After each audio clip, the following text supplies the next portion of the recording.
The South Korean woman rescued from Burkina Faso last week is back home after being given the all-clear by French health officials. However, Seoul's foreign ministry pointed out there are still other Koreans in high-risk areas. For details, let's turn to our Lee Ji-won. The South Korean hostage, who was rescued from militants in Burkina Faso, returned to South Korea on Tuesday afternoon. Upon her arrival, the National Intelligence Service carried out an investigation as required by the Counter-Terrorism Act. The woman, only identified by her surname Jang, was kidnapped a month ago near the border between Burkina Faso and Benin and was held along with one American and two French nationals. They were all rescued by the French army last week. The Korean hostage had reportedly been traveling around the world for a year.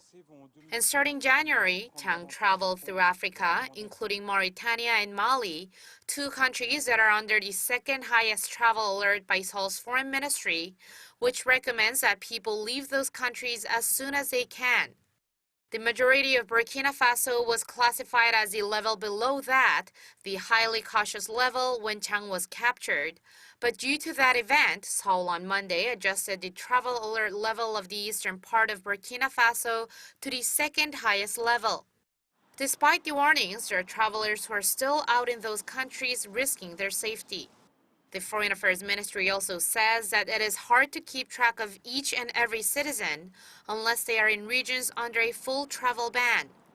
There are 7 regions under Seoul's travel ban, and Koreans who enter and remain in those areas are subject to criminal punishment for violating the Passport Act unless their travel has been approved by the government. However, the ministry says there are still well over 1,000 people in those countries, including the South Korean man abducted in Libya last July.